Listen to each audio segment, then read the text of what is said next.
Wisdom ഗ്ലോബലുകാർ അഥവാ ജിന്ന് മുജാഹിദുകൾ കേരളത്തിൽ എല്ലായിടത്തും ഓടി നടന്ന് ഇസ്ലാം വിമർശകരായ യുക്തിവാദികൾക്ക്, പ്രത്യേകിച്ച് എക്സ് മുസ്ലിങ്ങൾക്ക് മറുപടി പറഞ്ഞുകൊണ്ടിരിക്കുകയാണ്. ഡയലോഗ് എന്ന പേരിൽ അവർ അവസാനം മറുപടി പറയാൻ നടത്തിയ പരിപാടിയായിരുന്നു നാദാപുരത്ത് 2 ആഴ്ച മുമ്പ് നടത്തിയ ഡയലോഗ് പരിപാടി. അതിൻ്റെ പ്രഭാഷണങ്ങൾക്കും അതിലവതരിപ്പിച്ച വിഷയങ്ങൾക്കും മറുപടി പറയുന്ന ഒരു പരമ്പര ഞാൻ ഇവിടെ തുടങ്ങി വെച്ചിരുന്നു. അതിൻ്റെ 1-ാം ഭാഗം നിങ്ങൾ കേട്ട് കാണും. സമാന്തരമായി ലിയാഖത്ത് അലിയും ഇതിന് മറുപടി പറഞ്ഞുകൊണ്ടിരിക്കുന്നുണ്ട്.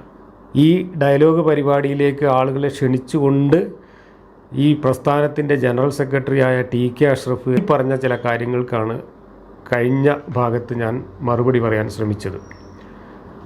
അതിനോടുള്ള പ്രതികരണങ്ങളൊന്നും കാര്യമായിട്ട് എവിടെയും കണ്ടില്ല.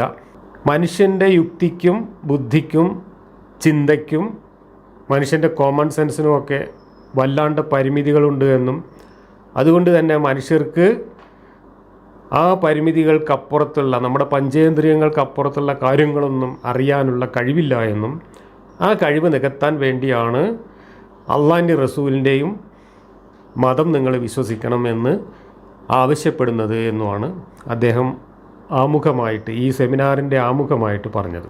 അതിനുള്ള മറുപടിയാണ് കഴിഞ്ഞ വീഡിയോയിൽ ഞാൻ പറഞ്ഞതും മറു ചോദ്യങ്ങളാണ് ഞാൻ ചോദിച്ചതും. അങ്ങനെ മനുഷ്യർക്ക് പരിമിതി ഉണ്ടെങ്കിൽ ആ പരിമിതിക്കപ്പുറത്തുള്ള കാര്യങ്ങളാണ് നിങ്ങളുടെ റസൂലും അള്ളാഹുവും കിതാബിൽ പറഞ്ഞിട്ടുള്ളത് എന്ന് എങ്ങനെയാണ് മനുഷ്യർ തീരുമാനിക്കുക? എങ്ങനെയാണത് ഞങ്ങൾക്കൊക്കെ ബോധ്യപ്പെടുക?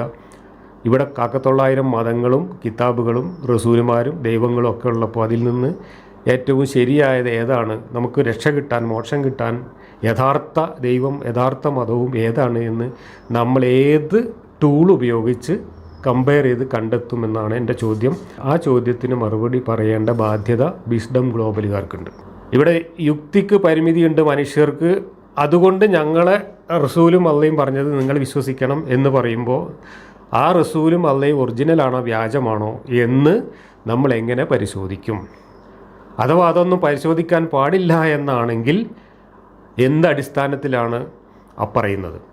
ഇവിടെ 900 കിതാബുകളും മതങ്ങളും ദൈവങ്ങളും ഉണ്ടായിരിക്കെ നിങ്ങളുടേത് മാത്രം ഞങ്ങളൊക്കെ സ്വീകരിക്കണമെന്നും അത് സ്വീകരിക്കാൻ പറയുന്ന യുക്തി മനുഷ്യൻ്റെ യുക്തിക്ക് പരിമിതിയുള്ളതാണ് എന്നുമാണെങ്കിൽ അതേ പരിമിത യുക്തിക്ക് മുമ്പിൽ നിങ്ങളുടെ മതത്തിനും മറ്റു മതങ്ങൾക്കും തമ്മിൽ എന്താണ് വ്യത്യാസം? എങ്ങനെയാണ് നമ്മൾ ആ വ്യത്യാസം മനസ്സിലാക്കുക? എങ്ങനെയാണ് നിങ്ങളുടെ ദൈവം ഒറിജിനലും മറ്റുള്ളത് വ്യാജവുമാണ് എന്ന് നമ്മൾ തീരുമാനിക്കുക? ഇതാണ് ചോദ്യം. അതോടൊപ്പം തന്നെ മനുഷ്യർക്കുണ്ട് എന്ന് പറയുന്ന യുക്തിപരമായ, ബുദ്ധിപരമായ ഈ പരിമിതി ദൈവങ്ങൾക്ക് എന്തുകൊണ്ട് വന്നു? ഇതും നമ്മൾ പരിശോധിക്കേണ്ടതല്ലേ? നിങ്ങൾ പറയുന്ന അള്ളാൻ്റെ റസൂലിൻ്റെയും കിതാബുകളും പ്രമാണങ്ങളും അതിൽ പറയുന്ന കാര്യങ്ങളുമൊക്കെ പരിശോധിക്കുമ്പോൾ നമുക്കൊക്കെ നമ്മുടെ ഈ പരിമിതമായ ബുദ്ധി ഉപയോഗിച്ച് പരിശോധിക്കുമ്പോൾ തന്നെ നമുക്കൊക്കെ ബോധ്യപ്പെടുന്ന ഒരു കാര്യം അള്ളാഹ്ക്ക് തന്നെ മനുഷ്യനേക്കാൾ 1000 മടങ്ങ് പരിമിതിയുണ്ട് എന്നാണ്. എല്ലാ അർത്ഥത്തിലും യുക്തിപരമായ പരിമിതിയുണ്ട്, വിജ്ഞാനപരമായ പരിമിതിയുണ്ട്, ധാർമ്മികമായ പരിമിതിയുണ്ട്. എന്തുകൊണ്ടാണ് അള്ളാഹു എന്ന ദൈവത്തിനും ആ ദൈവത്തിൻ്റെ ദൂതനുമൊക്കെ ഈ പറഞ്ഞ എല്ലാ മേഖലയിലും ഇത്രയധികം പരിമിതികൾ കാണപ്പെടുന്നത്? അതിൻ്റെ തെളിവുകളൊക്കെ നമ്മൾ ഖുർആൻ ക്ലാസ്സിലൊക്കെ നിരവധി തവണ ചർച്ച ചെയ്തിട്ടുള്ളതാണ്. ഒരുപാട് ഉദാഹരണങ്ങളിലേക്കൊന്നും പോകേണ്ട കാര്യമില്ല. അള്ളാഹു എല്ലാം തികഞ്ഞു നിൽക്കുന്ന, എല്ലാത്തിനും കഴിവുള്ള, ആരെയും ആശ്രയിക്കേണ്ടാത്ത, ഒരാളുടെയും സഹായം വേണ്ടാത്ത ആളാണെന്ന് ഒരു ഭാഗത്ത് വീമ്പ് പറയുകയും ആ പറയുന്നതുമായി ഒരു നിലക്കും പൊരുത്തപ്പെടാത്ത പ്രവൃത്തികൾ അള്ളാഹു ചെയ്യുന്നതായിട്ട് നമുക്ക് വിശദീകരിച്ച് തരികയും ചെയ്യുന്നു ഈ ഖുർആനിലും പ്രമാണങ്ങളിലും. അള്ളാഹുവിൻ്റെ സൃഷ്ടികളായ മനുഷ്യരോട് അവർക്ക് പരിമിതമായ യുക്തി കൊടുത്തതിന് ശേഷം അഡീഷണലായിട്ട് കൊടുക്കേണ്ട മെസ്സേജ് ഇങ്ങോട്ട് എത്തിക്കാൻ തന്നെ അള്ളാഹു 900 ഏജൻറ്റുമാരെയും പോസ്റ്റ്മാൻമാരെയും ആശ്രയിക്കുന്നു. അതും സ്വന്തം സൃഷ്ടികളായ ഈ പരിമിതിയുള്ള മനുഷ്യനെ ഉൾപ്പെടെ ആശ്രയിക്കുന്നു.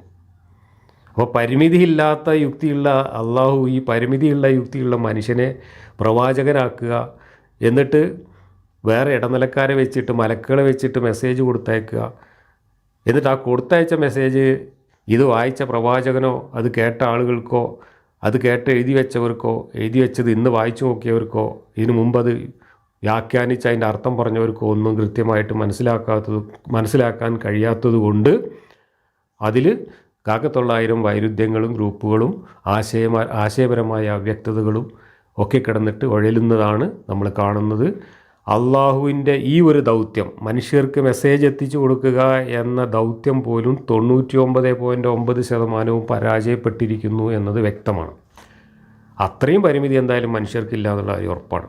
മനുഷ്യർ എന്തെങ്കിലും ഒരു പ്രോജക്റ്റ് ഏറ്റെടുത്താൽ 99% ഒന്നും പരാജയപ്പെടില്ല. ചിലപ്പോൾ ഒരു 5%, 10% നമുക്ക് പരാജയം സംഭവിച്ചേക്കാം. അത്ര പരിമിതിയേ മനുഷ്യർക്കുള്ളൂ. പക്ഷേ അള്ളാഹു ഒരു ദൗത്യം ഏറ്റെടുത്തിട്ട് ആ ദൗത്യം സമ്പൂർണ്ണമായി പരാജയപ്പെട്ടു എന്നാണ് നിങ്ങൾ ഈ പറയുന്ന കഥ അനുസരിച്ച് തന്നെ നമുക്ക് ബോധ്യമാകുന്നത്. 1,00,000-ൽ പരം പ്രവാചകന്മാരെ അയച്ചിട്ട് ഒരേ മെസ്സേജ് ലോകത്തിൻ്റെ നാനാഭാഗത്തേക്കും നാനാഭാഷയിലും കൊടുത്തയച്ചിട്ട് അതിൻ്റെ ഒരു അവശിഷ്ടം പോലും ലോകത്തെവിടെയും ബാക്കിയില്ലാത്ത വിധം അത് പരാജയപ്പെട്ടു പോയി. അവസാനത്തെ കിടക്കട്ടെ വിചാരിച്ചിട്ട് ഒടുക്കത്തെ ഒരു കിതാബ് കൊടുത്തയച്ചതാണ്. അത് കൊടുത്തയക്കാൻ വേണ്ടി ആരെയും ആശ്രയിക്കേണ്ടാത്ത സർവശക്തനായ പടച്ചോൻ, സഹായം വേണ്ടാത്ത പടച്ചോൻ, ആർക്കും കാണാൻ പറ്റാത്ത മലക്ക് എന്ന് പറയുന്ന ഒരു ജന്തുവിനെ ഇടനിലക്കാരനാക്കി ആദ്യം ആശ്രയിക്കുന്നു. അത് കഴിഞ്ഞിട്ട് പിന്നെ പരിമിതികളുള്ള മനുഷ്യരിൽ നിന്ന് ഒരാളെ തിരഞ്ഞെടുക്കുന്നു. എന്നിട്ട് അയാൾക്ക് മെസ്സേജ് കൊടുക്കുന്നു. എന്നിട്ട് അയാളുടെ ഭാഷയിൽ, മനുഷ്യൻ്റെ ഭാഷയിൽ ദൈവത്തിൻ്റെ വാക്കുകൾ ഉച്ചരിക്കുന്നു.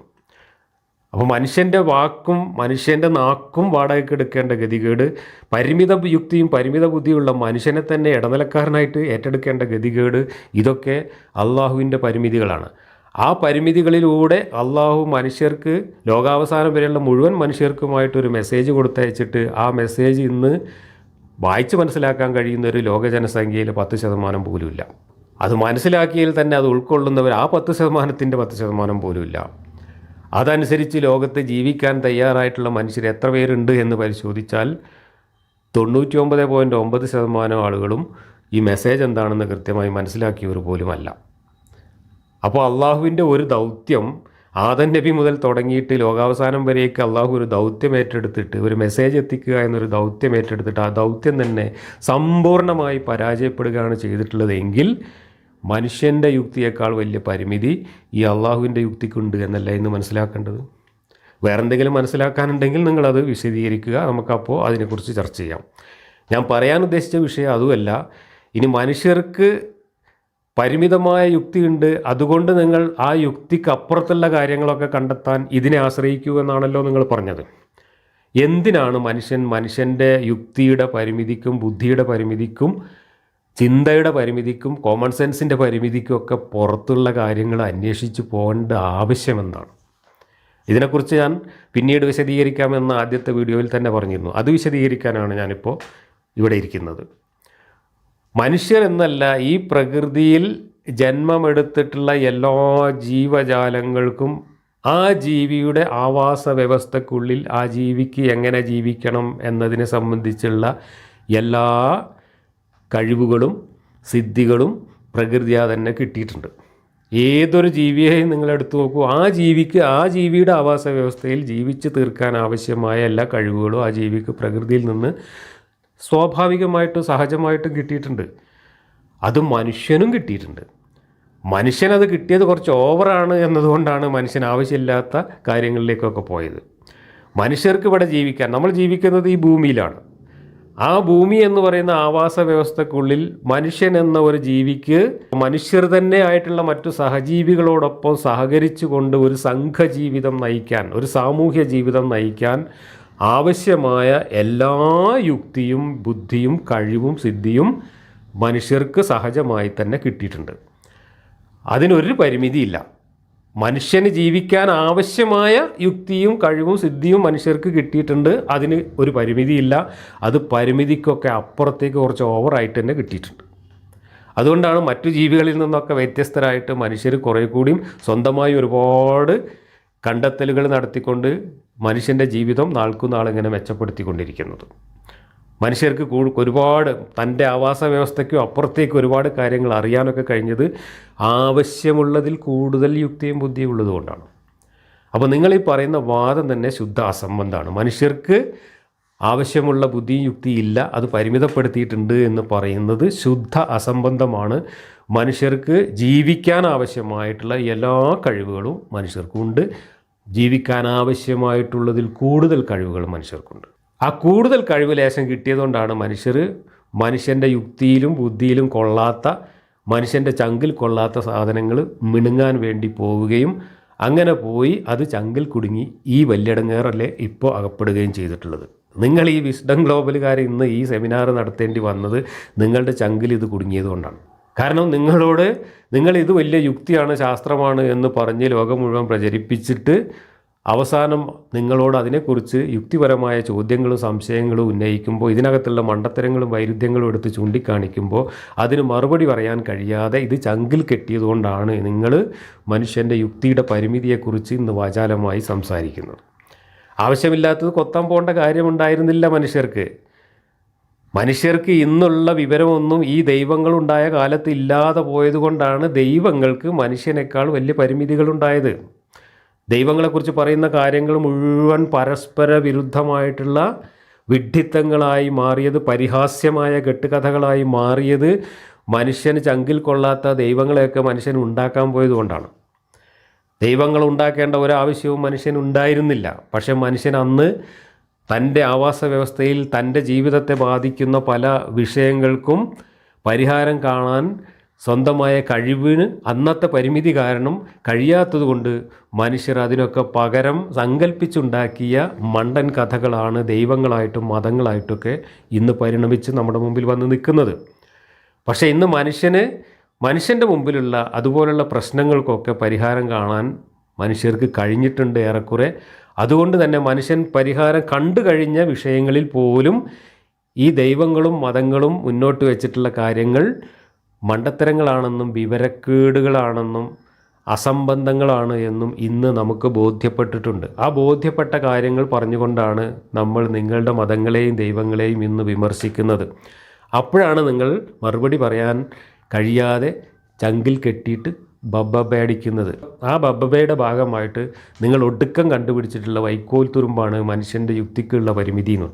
യുക്തിക്ക് പരിമിതി ഉണ്ടെങ്കിൽ ആ പരിമിതിയുള്ള യുക്തിയിൽ നിന്നാൽ മതി. മനുഷ്യൻ അതിൻ്റെ അപ്പുറത്തേക്ക് എന്തിന് പോകണം എന്നാണ് ചോദിക്കുന്നത്. നമ്മൾ മറ്റു ജീവികൾക്കൊക്കെ ഈ ഭൂമിയിൽ ജീവിക്കാനുള്ള യുക്തിയും ബുദ്ധിയും ഉണ്ട്, അതനുസരിച്ച് അവ ജീവിക്കുന്നുണ്ട്.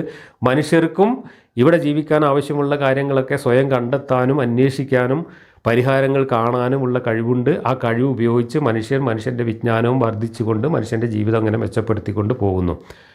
ആ പ്രക്രിയയിൽ മനുഷ്യൻ ഇന്ന് അനുഭവിക്കുന്നതിലപ്പുറത്തേക്ക് എന്തെങ്കിലും ഒരു സൗകര്യം പറഞ്ഞു തരാനോ എന്തെങ്കിലും ഒരു വിജ്ഞാനം പകർന്നു തരാനോ നിങ്ങൾ ഈ പറയുന്ന ഏതെങ്കിലും ദൈവങ്ങൾക്ക് കഴിഞ്ഞിട്ടുണ്ടോ? നിങ്ങളുടെ ദൈവങ്ങൾ പറഞ്ഞു തന്ന കാര്യങ്ങളൊക്കെ എടുത്തു നോക്കുമ്പോൾ അതിനകത്ത് മനുഷ്യർ ഇന്ന് കണ്ടെത്തിയിട്ടുള്ള മനുഷ്യൻ്റെ ജീവിതത്തിന് ആവശ്യമുള്ള ആധുനികമായിട്ടുള്ള മനുഷ്യൻ്റെ ഒരു വിജ്ഞാനവും അതിനകത്ത് ഇല്ല എന്ന് മാത്രമല്ല, ആ വിജ്ഞാനത്തിലൂടെ പൊളിഞ്ഞു പോയ മണ്ടത്തരങ്ങൾ അതിനകത്ത് ഇഷ്ടം പോലെ ഉണ്ട്. ഇതിൽ നിന്നാണ് നമ്മൾ മനുഷ്യൻ ചങ്ക് കൊള്ളാത്തത് വിഴുങ്ങാൻ പോയത് കൊണ്ടാണ് ഈ കെട്ടുകഥകളിൽ വൈരുദ്ധ്യങ്ങൾ വന്നത്, വിഡ്ഢിത്തങ്ങൾ വന്നത് എന്ന തിരിച്ചറിവിലെത്തുന്നതും ആ കാര്യം നിങ്ങളോട് നമ്മൾ പറയുന്നതും. നിങ്ങളുടെ ദൈവങ്ങൾ അവതരിപ്പിച്ചു എന്ന് പറയുന്ന നിങ്ങളുടെ വെളിപാട് പുസ്തകങ്ങളിലും മതകിതാബുകളിലും മനുഷ്യർക്ക് ആവശ്യമുള്ള കാര്യങ്ങളൊന്നുമില്ല. അതേസമയത്ത് ആ കാലഘട്ടത്തിൽ അതൊക്കെ പറഞ്ഞ മനുഷ്യൻ ജീവിച്ചിരുന്ന ആ പരിമിതിയുടെ കാലഘട്ടത്തിൽ മനുഷ്യൻ്റെ വിജ്ഞാനവും മനുഷ്യൻ്റെ ചിന്തയും യുക്തിയും എത്രമാത്രം പരിമിതമായിരുന്നോ അതിനേക്കാൾ 1000 മടങ്ങ് പരിമിതിയുള്ള കഥാപാത്രങ്ങളെയാണ് മനുഷ്യൻ സൃഷ്ടിച്ചു വെച്ചിട്ടുള്ളത്. ആ കഥാപാത്രങ്ങളാണ് ഇന്ന് മനുഷ്യൻ്റെ മുമ്പിൽ പരിഹാസ്യ കഥാപാത്രങ്ങളായി മാറിയിട്ടുള്ളത്. അതുകൊണ്ടാണ് നിങ്ങൾ ഇത്തരത്തിലുള്ള കോപ്രായങ്ങളുമായിട്ട് ഇന്ന് കൂടുതൽ പരിഹാസ്യരാകാൻ ഇറങ്ങി പുറപ്പെടുന്നത്. ഞാൻ പറഞ്ഞു വന്നത് മനുഷ്യർക്ക് ജീവിക്കാൻ ആവശ്യമുള്ള യുക്തിയും ബുദ്ധിയും അതിനപ്പുറത്തുള്ള യുക്തിയും ബുദ്ധിയും മനുഷ്യർക്കുണ്ട്. അതുകൊണ്ട് മനുഷ്യൻ്റെ യുക്തി പരിമിതമാണ് എന്ന വാദം തെറ്റാണ്. അത് പരിമിതമാണ് എന്ന് നിങ്ങൾ പറയുന്നത് നിങ്ങൾ എവിടേക്കോ പരിധി നിശ്ചയിച്ചതിന് ശേഷം അവിടേക്ക് എത്താൻ പറ്റുന്നില്ല എന്നതുകൊണ്ടാണ്. നിങ്ങൾ ഭൂമിയിൽ ഒതുങ്ങുന്നില്ല. നമ്മുടെ ആവാസ വ്യവസ്ഥയുമായി നേരിട്ട് ബന്ധപ്പെടുന്ന ഭൂമിയും അതിൻ്റെ പരിസരവും അല്ലെങ്കിൽ അതിൻ്റെ ആസന്ന പരിസരത്തുള്ള നമ്മുടെ സൗരയൂഥം മാത്രം എടുക്കുക. ആ സൗരയൂഥത്തിലൊന്നും ഒതുങ്ങാതെ നിങ്ങൾ ഈ പ്രപഞ്ചത്തിൻ്റെ അപ്പുറം അതിൻ്റെ അപ്പുറം എന്ത് എന്ന് അന്വേഷിക്കാൻ പോകുന്നത് കൊണ്ടാണ് നിങ്ങൾക്ക് യുക്തിക്കും ബുദ്ധിക്കും പരിമിതി ഉണ്ടാവുന്നത്. അത് അന്വേഷിക്കാൻ വേണ്ടിയല്ല പ്രകൃതി മനുഷ്യനെ ഇവിടെ സൃഷ്ടിച്ചിട്ടുള്ളത്. പ്രകൃതിയുടെ ഒരു ഉൽപ്പന്നമാണ് മനുഷ്യൻ. പ്രകൃതിയുടെ ഉൽപ്പന്നമാണ് മനുഷ്യൻ്റെ തലച്ചോറ്. ആ തലച്ചോറിലൂടെയുള്ള മനുഷ്യൻ്റെ ചിന്തയും യുക്തിയൊക്കെ ഈ പ്രകൃതിയിലെ പദാർത്ഥങ്ങൾ പരിണമിച്ച് പ്രകൃതിയിൽ നിന്ന് ഉത്ഭൂതമായിട്ടുള്ളതാണ്. പ്രകൃതിയിൽ ഇതൊക്കെ പരിണമിച്ചുണ്ടാകുമ്പോൾ ആ ഉണ്ടായ വസ്തുവിന് ഇവിടെ ആ വസ്തുവായി തന്നെ അല്ലെങ്കിൽ ആ ജീവിയായി തന്നെ നിലനിൽക്കാനും ജീവിക്കാനും ആവശ്യമായിട്ടുള്ള എല്ലാ സിദ്ധികളും സഹജമായി തന്നെ ലഭിക്കുന്നുണ്ട്. അതുകൊണ്ടാണ് എല്ലാ ജീവികളും ഇവിടെ അവയുടെ സഹജ സ്വഭാവം അനുസരിച്ച് ജീവിച്ചു മരിച്ചു പോകുന്നത്. മനുഷ്യർക്കും അങ്ങനെ ജീവിച്ചു മരിച്ചു പോകാൻ ആവശ്യമായിട്ടുള്ള യുക്തിയും ബുദ്ധിയൊക്കെ ഉണ്ട്. മനുഷ്യൻ്റെ പ്രത്യേകത എന്ന് പറയുന്നത് മനുഷ്യൻ ഒറ്റയ്ക്ക് ജീവിക്കാൻ പറ്റിയ ഒരു ജീവിയല്ല എന്നുള്ളതാണ്. പരസ്പരം സഹകരിച്ചുകൊണ്ട് ജീവിക്കുന്ന ഒരു സംഘജീവിയാണ്, ഒരു സാമൂഹ്യ ജീവിയാണ്. പ്രകൃതിയിൽ മറ്റു സാമൂഹ്യ ജീവികളുണ്ട്. ആ സാമൂഹ്യ ജീവികളും പരസ്പരം സഹകരിക്കുന്നുണ്ട്. പരസ്പരം സഹകരിക്കാൻ ആവശ്യമായിട്ടുള്ള യുക്തിയും അതല്ലെങ്കിൽ അതിനാവശ്യമായിട്ടുള്ള സഹജ പ്രേരണകളുമൊക്കെ അതാത് ജീവികളുടെ ജനിതകത്തിൽ തന്നെ പ്രകൃതി കോഡ് ചെയ്ത് വെച്ചിട്ടുണ്ട്. അതുകൊണ്ടാണ് ഒരു കാക്കയുടെ കൂട് പൊളിക്കുമ്പോൾ ആ മറ്റു കാക്കകളൊക്കെ വിളിച്ചു വരുത്തിയിട്ട് എല്ലാ കാക്കകളും കൂടിയിട്ട് കൂട് പൊളിച്ചവരെ ആക്രമിക്കാൻ വരുന്നത്. കാരണം കാക്കയ്ക്ക് ഒറ്റയ്ക്ക് സാധ്യമാവില്ല. കാക്ക കൂട്ടമായിട്ട് ഇര തേടുകയും കൂട്ടമായിട്ട് ജീവിക്കുകയും ചെയ്യുന്ന ഒരു ജീവിയാണ്. നമ്മുടെ സാമൂഹ്യ ജീവിതം പോലെയല്ല കാക്കയുടെ സാമൂഹ്യ ജീവിതം. പക്ഷേ അവ പരസ്പരം പല കാര്യങ്ങളിലും സഹകരിക്കുന്നുണ്ട്. ഒരു കാക്കയ്ക്ക് ഒരു ഭക്ഷണ സാധനം വലിയൊരു പാമ്പിനെ കിട്ടിക്കഴിഞ്ഞാൽ ആ പാമ്പിനെ തിന്നാൻ കാക്ക ഒറ്റയ്ക്ക് കൊത്തി തിന്ന് പറന്നു പോവുകയല്ല ചെയ്യുന്നത്. സഹജീവികളായ മറ്റു കാക്കകളൊക്കെ പാട്ടുപാടി വിളിച്ചു വരുത്തിയിട്ട് എല്ലാവരും കൂടെ സദ്യ ഉണ്ടിട്ടാണ് കാക്ക പിരിഞ്ഞു പോകുന്നത്. അപ്പോൾ ഭക്ഷണം തേടുന്ന കാര്യത്തിലും സുരക്ഷയുടെ കാര്യത്തിലും പ്രത്യുൽപാദനത്തിൻ്റെ കാര്യത്തിലും കൂടുണ്ടാക്കുകയും കുട്ടികളെ വളർത്തുകയും ചെയ്യുന്ന കാര്യത്തിലുമൊക്കെ കാക്കകൾ പരസ്പരം സഹകരിക്കുന്നുണ്ട്. അങ്ങനെ സഹകരിക്കാൻ ആ കാക്കകൾക്ക് ഏതെങ്കിലും കാക്ക റസൂൽ വന്നിട്ട് കിതാബ് കൊടുത്തതുകൊണ്ടല്ല കാക്കയ്ക്ക് അതിനുള്ള അറിവ് കിട്ടിയത്. കാക്കയ്ക്ക് അതിന് സഹജമായിട്ടുള്ള ഒരു വികാരം അതിൻ്റെ ജനിതകത്തിലുള്ളത് കൊണ്ടാണ്. തേനീച്ചക്ക് കൂടുണ്ടാക്കാൻ ഞാൻ വഹിയിറക്കി കൊടുത്തു എന്ന് നിങ്ങളുടെ ഖുർആനിൽ പറയുന്നുണ്ടല്ലോ. ആ വഹിയിറക്കി കൊടുക്കൽ എങ്ങനെയാണ്? തേനീച്ചകളുടെ കൂട്ടത്തിൽ നിന്ന് ഒരു മുഹമ്മദ് എന്ന് പറയുന്ന ഒരു തേനീച്ചയെ പിടിച്ചിട്ട് റസൂൽ മുഹമ്മദ് ആക്കിയിട്ടല്ലല്ലോ, അല്ലെങ്കിൽ തേനീച്ചകൾക്കൊരു കിതാബ് കൊടുത്തിട്ടല്ലല്ലോ, അതല്ലെങ്കിൽ ഒരു ജിബിരിയിൽ വന്നിട്ട് ഓരോ തേനീച്ചൻ്റെയും പിന്നാലെ പോയിട്ട് കൂടിങ്ങനെ ഉണ്ടാക്കുക എന്ന് ഓതി കൊടുത്തിട്ടല്ലല്ലോ. തേനീച്ചക്ക് കൂടുണ്ടാക്കേണ്ടത് എങ്ങനെ എന്നത് തേനീച്ചയുടെ ജനിതകത്തിലാണ് കോഡ് ചെയ്തിട്ടുള്ളത്. പ്രകൃതിയിലെ ഏതൊരു ജീവിയും എങ്ങനെ ജീവിക്കണം എന്നതിന് ആവശ്യമായിട്ടുള്ള എല്ലാ കാര്യങ്ങളും സഹജമായി ആ ജീവിയിൽ ഇതുപോലെ ജനിതക കോഡുകളായിട്ട് തന്നെ ഉൾപ്പെടുത്തിയിട്ടുണ്ട് പ്രകൃതി. മനുഷ്യർക്ക് എങ്ങനെ ജീവിക്കണം എങ്ങനെ സഹകരിക്കണം, എങ്ങനെ സാമൂഹ്യ ജീവിതം നയിക്കണം എന്നൊക്കെ പിടികിട്ടാൻ ആവശ്യമായിട്ടുള്ള ബുദ്ധിയും യുക്തിയും സഹജമായ സാമൂഹ്യ വികാരങ്ങളും ഒക്കെ നമുക്കും ഇതുപോലെ നമ്മുടെ ജനിതകത്തിൽ തന്നെ ലഭിച്ചിട്ടുണ്ട്. അതിൻ്റെ കൂടെ നമ്മളുടെ സഹജമായ യുക്തിയും ബുദ്ധിയും ഉപയോഗിച്ച് നമ്മുടെ അനുഭവങ്ങളുടെ വെളിച്ചത്തിൽ കൂടുതൽ നന്നായി സഹകരിച്ച് നന്നായി എങ്ങനെ ജീവിക്കാം, പരസ്പരം സഹകരിച്ചുകൊണ്ട് ജീവിക്കുന്നത് കൊണ്ടാണ് നമുക്ക് ചില ധാർമ്മിക നിയമങ്ങളും ചട്ടങ്ങളും സദാചാരവും ധാർമ്മികതയൊക്കെ വേണ്ടി വന്നത്. സദാചാരത്തെക്കുറിച്ചും ധാർമ്മികതയെക്കുറിച്ചും പഠിപ്പിക്കാനാണ് അള്ളാഹു അഡീഷണൽ കിതാബ് കൊടുത്തയച്ചത് എന്നാണല്ലോ നിങ്ങളുടെ വാദം. അതിൻ്റെ ആവശ്യം മനുഷ്യർക്കില്ല. മനുഷ്യർ ബാക്കി എല്ലാ കാര്യങ്ങളിലും പരസ്പരം സഹകരിക്കുമ്പോൾ നിയമങ്ങളും ചട്ടങ്ങളും ഒക്കെ ഉണ്ടാക്കി സഹകരിക്കുന്നത് ഏതെങ്കിലും കിതാബ് നോക്കിയിട്ടല്ല, മനുഷ്യരുണ്ടാക്കിയ കിതാബുകളനുസരിച്ചാണ്. ട്രാഫിക് നിയമത്തിൻ്റെ ഉദാഹരണമൊക്കെ ഞാൻ മുമ്പ് പലതവണ പറഞ്ഞിട്ടുണ്ട്. അതിസങ്കീർണമായ ട്രാഫിക് സംവിധാനങ്ങളിൽ ഇന്ന് മനുഷ്യർ വാഹനങ്ങൾ പരസ്പരം കൂട്ടിമുട്ടാതെ ഓടിക്കുന്നു. പരിമിതിയുണ്ട്. ആ പരിമിതി കൊണ്ടാണ് ആക്സിഡൻ്റൊക്കെ ഉണ്ടാകുന്നത്. പക്ഷേ എങ്കിലും ലക്ഷക്കണക്കിന് ദശലക്ഷക്കണക്കിന് വാഹനങ്ങൾ മനുഷ്യർ പരസ്പരം കൂട്ടിമുട്ടാതെ ഓടിക്കുന്നത് ട്രാഫിക് നിയമങ്ങളുണ്ടാക്കിയതുകൊണ്ടാണ്. ഏതെങ്കിലും 1,00,000-ൽ പരം പ്രവാചകന്മാർ വന്ന് കൊടുത്തയച്ച ഏതെങ്കിലും കിതാബിൽ നിങ്ങൾ വണ്ടികൾ ഇങ്ങനെയാണ് ഓടിക്കേണ്ടത് എന്ന് പറഞ്ഞിട്ട് എന്തെങ്കിലും ട്രാഫിക് നിയമം പറഞ്ഞു തന്നിട്ടുണ്ടോ? ഇല്ല. അപ്പോൾ അത്രയും സങ്കീർണതയുള്ള സാമൂഹ്യ വിഷയങ്ങളൊക്കെ മനുഷ്യരുടെ യുക്തി കൊണ്ടാണ് കണ്ടെത്തി ഉണ്ടാക്കിയിട്ടുള്ളതെങ്കിൽ പിന്നെ കക്കൂസ് പോകുമ്പോൾ ഏത് കാലെടുത്ത് വെക്കണം എന്ന് പറയാനും തലീകെട്ടിൻ്റെ വാല് എത്ര നീളം വേണമെന്ന് പറയാനും ഒരു ദൈവത്തിൻ്റെ കിതാബൊന്നും മനുഷ്യർക്ക് ആവശ്യമില്ല. അതൊക്കെ മനുഷ്യൻ്റെ യുക്തി കൊണ്ട് മനുഷ്യർക്ക് കണ്ടെത്താൻ കഴിയുന്ന കാര്യമുള്ളൂ. പിന്നെ ആവശ്യമുണ്ട് എന്ന് നിങ്ങൾ പറയുന്നത് എന്താണ്? പ്രപഞ്ചത്തിൻ്റെ അപ്പുറത്ത് ആരെങ്കിലും ഉണ്ടോ, അയാൾക്ക് എന്തെങ്കിലും വേണ്ടതുണ്ടോ എന്ന കാര്യമാണ്. ആ പറയുന്ന കഥകളെല്ലാം തന്നെ മനുഷ്യൻ്റെ യുക്തിക്കൊള്ളാത്ത കാര്യങ്ങൾ ഉൾക്കൊള്ളാൻ വേണ്ടി മനുഷ്യൻ പോയതുകൊണ്ട് മനുഷ്യൻ കെട്ടിയുണ്ടാക്കിയ മണ്ടൻ കെട്ടുകഥകളാണ്. കാരണം ആ കഥകളിലെ മണ്ടത്തരങ്ങൾ തന്നെയാണത് കെട്ടുകഥയാണെന്നുള്ളതിൻ്റെ തെളിവ്. കാരണം ഈ പ്രപഞ്ചം മുഴുവൻ ഉണ്ടാക്കിയ ഒരു ദൈവത്തിന് നമ്മൾ മനുഷ്യർ ഏത് നേരം സ്തുതിച്ചുകൊണ്ട് ഇരിക്കണമെന്നും നിസ്കരിച്ചുകൊണ്ട് ഇരിക്കണമെന്നും അയാൾക്ക് നമ്മൾ ഒട്ടകത്തിൻ്റെയും ആടിനെയും കഴുത്തറുത്ത് കൊടുക്കണമെന്നും അയാൾക്ക് വേണ്ടിയിട്ട് നമ്മളിങ്ങനെ ഇവിടെ വാളെടുത്ത് വെട്ടണം എന്നും ഒക്കെ നമ്മളെ ഈ കിതാബിൽ പറഞ്ഞ് പഠിപ്പിക്കുമ്പോൾ എന്തിനാണ് അയാൾക്ക് ഇതിൻ്റെയൊക്കെ ആവശ്യം എന്ന് നമ്മൾ ചോദിച്ചു പോകും.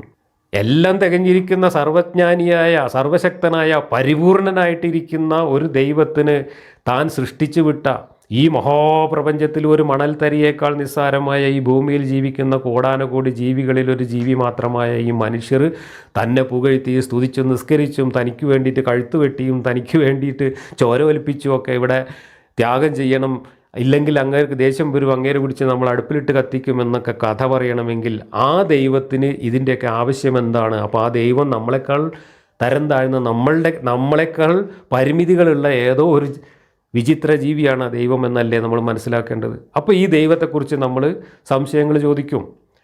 ദൈവത്തെ അറിഞ്ഞിട്ട് വേണം നമുക്ക് ജീവിക്കാനെന്നാണ് ഇവർ പറയുന്നത്. ദൈവത്തെ അറിഞ്ഞിട്ട് ജീവിക്കണമെങ്കിൽ ആദ്യത്തെ ദൈവത്തെ അറിയാൻ നമ്മൾ ദൈവത്തെക്കുറിച്ച് ചോദ്യങ്ങൾ ചോദിക്കണ്ടേ? അങ്ങനെ ചോദ്യങ്ങൾ ചോദിക്കുമ്പോൾ ഉത്തരം പറയാൻ പറ്റാത്തതുകൊണ്ടാണ് നിങ്ങൾ ഈ കോപ്രായവും കൊണ്ടിറങ്ങിയത്. മനുഷ്യൻ്റെ യുക്തിക്ക് പരിമിതി ഉണ്ട്. മനുഷ്യൻ്റെ യുക്തിക്ക് പരിമിതി ഉണ്ടെങ്കിൽ ആ പരിമിതിക്ക് അപ്പുറത്തേക്ക് യുക്തിയും കൊണ്ട് പോകേണ്ട ആവശ്യം മനുഷ്യരില്ല. നമ്മുടെ ചങ്കിൽ കൂടെ കൊള്ളുന്ന സാധനം നമ്മൾ മിണുങ്ങിയാൽ മതി. അല്ലാതെ നമ്മൾ വലിയ പാറക്കഷ്ണം മിണുങ്ങണം, അല്ലെ ഹിമാലയ പർവ്വതം നമ്മൾ മിണുങ്ങണം എന്ന് പറഞ്ഞിട്ട് നമ്മളെ ചങ്കിന് വീതിയില്ലാത്തതുകൊണ്ടാണ് നമുക്ക് മിണുങ്ങാൻ പറ്റാത്തതെന്ന് പറയേണ്ട ആവശ്യമില്ല. നമ്മളത് മിണുങ്ങാൻ പോകേണ്ട കാര്യമില്ല. അത് മിണുങ്ങാൻ പോയത് കൊണ്ടാണ് മണ്ടത്തരങ്ങൾ പറ്റിയത്. നമ്മുടെ പൂർവികർക്ക് അവർക്ക് ഈ ചുറ്റുപാടുകളെക്കുറിച്ച് വേണ്ടത്ര വിജ്ഞാനമില്ലാത്തതുകൊണ്ട് അറിവില്ലാത്തതുകൊണ്ട് അവരെന്തൊക്കെയോ സങ്കല്പിച്ചുണ്ടാക്കി. അവർ സങ്കല്പിച്ചുണ്ടാക്കിയ കഥാപാത്രങ്ങൾ അവരെപ്പോലെ പരിമിതിയുള്ളവരായി. ആ പരിമിതിയാണ് ദൈവങ്ങളിൽ നമ്മൾ കാണുന്നത്. അവർക്ക് ബലി കിട്ടണം, അവർക്ക് സ്തുതി കിട്ടണം, അവർക്ക് ആരാധന കിട്ടണം, അവർക്ക് തവാഫ് കിട്ടണം, അവർക്ക് കല്ലേറ് കിട്ടണം, അവർക്ക് മൊട്ടയടി കിട്ടണം എന്നൊക്കെ മനുഷ്യർ പറഞ്ഞുണ്ടാക്കിയതാണ്. അത് അള്ളാഹുവിന് മാത്രമല്ല ഇതൊക്കെ വേണ്ടത്, എല്ലാ ദൈവങ്ങൾക്കും ഇതൊക്കെ വേണം. അപ്പോൾ മറ്റു വ്യാജന്മാരെന്ന് നിങ്ങൾ ആക്ഷേപിക്കുന്ന ദൈവങ്ങൾക്ക് വേണ്ടിയിരുന്ന കാര്യങ്ങളൊക്കെ തന്നെയാണ് നിങ്ങൾ അള്ളാഹ്ക്കും വേണ്ടത് എന്ന് ഒരു ഉളുപ്പുമില്ലാതെ ഖുർആനിൽ എഴുതി വെച്ചിട്ടുണ്ട്. അതുകൊണ്ടാണ് ഹജ്ജ് പോലുള്ള കർമ്മങ്ങളൊക്കെ ഇതിൻ്റെ ആചാരമായിട്ട് വന്നത്. ഇതൊക്കെ പ്രാകൃത കാലത്ത് മനുഷ്യരുണ്ടാക്കി വെച്ചിട്ടുള്ള വിഗ്രഹാരാധനയും അതുമായി ബന്ധപ്പെട്ട കാര്യങ്ങളുമാണ്. ദൈവത്തെ, പ്രകൃതിയിലെ ശക്തികളെ ദൈവങ്ങളായി ആരാധിക്കാൻ തുടങ്ങിയ കാലം മുതൽ ആ ദൈവങ്ങളെ പ്രീതിപ്പെടുത്താൻ വേണ്ടി മനുഷ്യർ കാട്ടിക്കൂട്ടിയിരുന്ന വിഡ്ഢിത്തങ്ങളും കോപ്രായങ്ങളുമാണ് ഈ വ്യാജനല്ല ഒറിജിനലാണ് എന്ന് അവകാശപ്പെട്ടുകൊണ്ട് വന്ന ഈ ദൈവങ്ങളും നമ്മളോട് ആവശ്യപ്പെടുന്നത്. അതുതന്നെയാണ് ഈ ദൈവങ്ങളും മറ്റു ദൈവങ്ങളെപ്പോലെ തന്നെ മനുഷ്യൻ സൃഷ്ടിച്ച വ്യാജ ദൈവങ്ങളാണ് എന്ന് നമ്മൾ പറയുന്നത്. നമ്മുടെ ബോധ്യമാണ് പറയുന്നത്. അങ്ങനെ പറയുമ്പോൾ നിങ്ങൾ യുക്തിക്ക് പരിമിതിയുണ്ട്, അതുകൊണ്ട് ഞങ്ങൾ പറഞ്ഞത് മിണുങ്ങിക്കോളി എന്ന മറുപടി ഒരു മറുപടിയേ അല്ല. അത് നിങ്ങൾ പറയുന്ന എല്ലാ കഥകളെയും സോപ്പ് കുമ്പള പോലെ ഉടച്ചു കളയുന്ന ഒരു വിചിത്ര വികലവാദം മാത്രമാണ്. അതാണ് ഞാൻ പറഞ്ഞത്. അപ്പോൾ മനുഷ്യൻ്റെ യുക്തിക്ക് പരിമിതി ഉണ്ട് എന്ന് പറയുന്നത് അസംബന്ധമാണ്.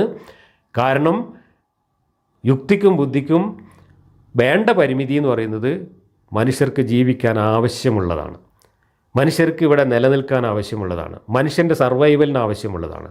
ഒരു സാമൂഹ്യ ജീവി എന്ന നിലക്ക് മനുഷ്യർക്ക് പരസ്പരം സഹകരിച്ചുകൊണ്ട് ജീവിക്കാൻ എന്തൊക്കെ കാര്യങ്ങൾ ചെയ്യണമെന്ന് നമുക്ക് നമ്മുടെ അനുഭവങ്ങളിലൂടെ വികസിപ്പിച്ചെടുത്ത ധാർമ്മിക നിയമങ്ങളും ചട്ടങ്ങളും ഒക്കെ തന്നെ മതി. അത് വികസിപ്പിക്കാനുള്ള യുക്തി നമുക്കുണ്ട്.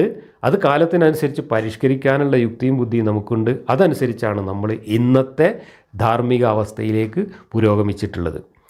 നിങ്ങളുടെ പരിമിതിയില്ലാത്ത ദൈവങ്ങൾ നമ്മുടെ മുമ്പിലേക്ക് കിതാബ് ഇറക്കി മെസ്സേജ് ഇറക്കി പറഞ്ഞു തന്നു എന്ന് പറയുന്ന ഈ കാര്യങ്ങളിൽ ഇന്നത്തെ മനുഷ്യൻ്റെ ചിന്തയിലൂടെയും യുക്തിയിലൂടെയും വിജ്ഞാനത്തിലൂടെയും നേടിയിട്ടുള്ള ധാർമ്മികതയുടെ 1000-ലൊരംശം പോലുമില്ല. അതിനേക്കാൾ വളരെ പ്രാകൃതവും അപരിഷ്കൃതവും അസംബന്ധ ജടിലവും വിവരക്കേടുകളും നിറഞ്ഞതാണ് നിങ്ങളുടെ മതഗ്രന്ഥങ്ങളിലൂടെ നിങ്ങൾ അവതരിപ്പിക്കുന്ന ധാർമ്മികത. അതുകൊണ്ടാണ് ഈ മതഗ്രന്ഥങ്ങൾ മനുഷ്യനേക്കാൾ പരിമിതിയുള്ള ദൈവങ്ങൾ അഥവാ മനുഷ്യനേക്കാൾ പരിമിതിയുള്ള പഴയ മനുഷ്യർ നിർമ്മിച്ച മനുഷ്യനേക്കാൾ പരിമിതിയുള്ള കഥാപാത്രം. ഇന്ന് നമുക്ക് അത്തരം കഥാപാത്രങ്ങളെ ആശ്രയിച്ചുകൊണ്ടല്ല ധാർമ്മിക ജീവിതം നയിക്കേണ്ടത് എന്ന തിരിച്ചറിവുണ്ട്. അതുകൊണ്ടാണ് നമ്മൾ ഈ മതങ്ങളെയും ദൈവങ്ങളെയും തള്ളിക്കളയണമെന്ന് പറയുന്നത്. ഇത് ചങ്കിൽ കെട്ടിയതുകൊണ്ട് കുറേ ആളുകൾ ഇന്ന് മനുഷ്യർക്ക് സമാധാനത്തോടെ പരസ്പരം സ്നേഹിച്ച് സഹകരിച്ച് ജീവിക്കാനുള്ള സാഹചര്യത്തെ തടസ്സപ്പെടുത്തുന്നു. ആ തടസ്സപ്പെടുത്തലിന് നടക്കുന്നവരാണ് നിങ്ങൾ. അതുകൊണ്ടാണ് നിങ്ങളെ ഞങ്ങൾ വിമർശിക്കുന്നത്. ഞങ്ങൾക്ക് കാലാകാലം നിങ്ങളെ വിമർശിച്ചുകൊണ്ടിരിക്കണം എന്നുള്ള യാതൊരു ഉദ്ദേശവുമില്ല. ലിയാഖത്തിലെയൊക്കെ പലതവണ അത് പറഞ്ഞിട്ടുണ്ട്, ഞാനും അത് എത്രയോ തവണ പറഞ്ഞിട്ടുണ്ട്. നിങ്ങളുടെ അന്ധവിശ്വാസവുമായിട്ട് ജീവിക്കുക, പക്ഷെ അത് മറ്റുള്ളവരുടെ മേക്കിട്ട് കയറുന്ന വിധത്തിലായാൽ അതിനെ നമ്മൾ വിമർശിക്കും. ഇവിടെ ഇസ്ലാം മതം അനുസരിച്ച് മുസ്ലിങ്ങൾ ജീവിക്കുന്നതിന് നമുക്ക് കുഴപ്പമൊന്നുമില്ല. പക്ഷേ ആ ഇസ്ലാം മതം മറ്റുള്ളവരുടെ മേക്കിട്ട് കയറുന്ന തലത്തിലുള്ളതായിരിക്കരുത്. നിങ്ങളുടെ വിശ്വാസം നിങ്ങൾക്ക് ചക്കരയാണെങ്കിൽ മറ്റുള്ളവർക്ക് അവരുടെ വിശ്വാസവും ചക്കരയാണ്. എല്ലാ വിശ്വാസക്കാർക്കും അവരുടെ വിശ്വാസം അത് പരസ്പരം ഉപദ്രവകരമാവാത്ത വിധത്തിൽ അതിനൊരു ലിമിറ്റുണ്ട്. ആ ലിമിറ്റിൽ നിന്നുകൊണ്ട് നിങ്ങൾക്ക് നിസ്കരിക്കുക, നോൽമ്പ് നോൽക്കുക, ഹജ്ജ് ചെയ്യുക, അല്ലെങ്കിൽ ഖുർആൻ ഓതുക, പാട്ടുപാടുകയൊക്കെ ചെയ്യാം. പക്ഷെ അതിനപ്പുറത്തേക്ക് മുറത്തിൽ കയറിയിട്ട് മറ്റുള്ളവരുടെ വിശ്വാസങ്ങളെ കുതിര കയറാനോ അതിനെ പരിഹസിക്കാനോ അവരെ മതം മാറ്റാൻ നടക്കാനോ മതം കച്ചവടം ചെയ്യാൻ തെരുവിലിറങ്ങാനോ അതിനൊക്കെ നിങ്ങൾ മെനക്കെട്ടാൽ അതിനെ വിമർശിക്കാനുള്ള സ്വാതന്ത്ര്യവും ഒരു ജനാധിപത്യ സമൂഹത്തിൽ ഒരു ബഹുസ്വര സമൂഹത്തിൽ ഉണ്ട്. അത് നമ്മൾ എടുക്കേണ്ടി വരും. അതുകൊണ്ടാണ് നമ്മൾ വിമർശിക്കുന്നത്.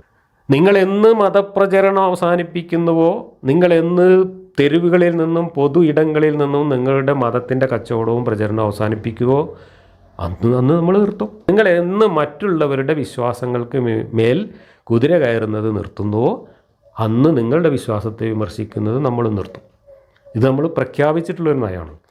അല്ലാതെ നമുക്ക് ലോകത്തുള്ള എല്ലാവരും നിരീശ്വരവാദികളാവണം എന്നുള്ള യാതൊരു ലക്ഷ്യവുമില്ല. നിരീശ്വരവാദം വേറെ വിഷയമാണ്. ദൈവം ഉണ്ടോ ഇല്ല എന്നുള്ളതൊന്നും നമുക്ക് വിഷയമല്ല. പക്ഷേ മതങ്ങൾ ദൈവം ഉണ്ടോ ഇല്ല എന്നുള്ളിടത്തല്ല നിൽക്കുന്നത്. മതങ്ങൾ അതുക്ക് മേലെയാണ്. അത് വാളെടുത്തിട്ട് ഈ മതം ലോകത്തെല്ലാവരുടെയും തലയിൽ അടിച്ചേൽപ്പിക്കണമെന്നും അതിനു വേണ്ടിയിട്ട് നമ്മൾ ഹിജ്റ പോകണമെന്നും അതിനുവേണ്ടി നമ്മൾ ജിഹാദ് നടത്തണമെന്നും ആദ്യം നമ്മൾ ഉത്ബോധനം നടത്തണമെന്നും ഉത്ബോധനം കഴിഞ്ഞിട്ട് രണ്ടാം ഘട്ടം നമ്മൾ വാളെടുക്കണമെന്നൊക്കെ ഈ മതത്തിൻ്റെ പേരിൽ പഠിപ്പിക്കുമ്പോഴാണ് ഈ മതം ശരിയല്ല, ഇത് യുക്തിക്കല്ല, മനുഷ്യൻ്റെ ധാർമ്മികതയ്ക്കും നിരക്കുന്നതല്ല എന്ന് നമ്മൾ പറയേണ്ടി വരുന്നത്. അതുപോലെ തന്നെ ആധുനിക മനുഷ്യൻ്റെ ധാർമ്മികത എന്ന് പറയുന്നത് ലോകത്ത് മനുഷ്യരായി ജനിച്ച എല്ലാവരും അവർക്കൊക്കെ ജീവിക്കാനുള്ള അവകാശമുണ്ട്. അവർക്കെല്ലാം തുല്യമായ അന്തസ്സും തുല്യമായ അവകാശങ്ങളും ഉണ്ട്. ഇതാണ് ജനാധിപത്യത്തിൻ്റെയും മനുഷ്യാവകാശത്തിൻ്റെയും അടിസ്ഥാന തത്വം. അതനുസരിച്ച് എല്ലാ മതക്കാരും എല്ലാ സംസ്കാരക്കാരും ഒരുപാട് ഭാഷക്കാരും ഒരുപാട് ഗോത്രക്കാരും ഒക്കെ ആയിട്ടുള്ള മനുഷ്യർ ലോകത്ത് എല്ലായിടത്തും പരസ്പരം സഹകരിച്ച് ജീവിക്കുമ്പോൾ എല്ലാവരെയും ഉൾക്കൊള്ളാനുള്ള ഒരു ഇൻക്ലൂസീവ്നെസ് എല്ലാവർക്കും ഉണ്ടാവണം. അതിനുള്ളൊരു വിശാല മനസ്സെല്ലാവർക്കും ഉണ്ടാവണം. അതിനാണ് നമ്മൾ ബഹുസ്വരത എന്ന് പറയുന്നത്, അതിനാണ് നമ്മൾ ജനാധിപത്യം എന്ന് പറയുന്നത്.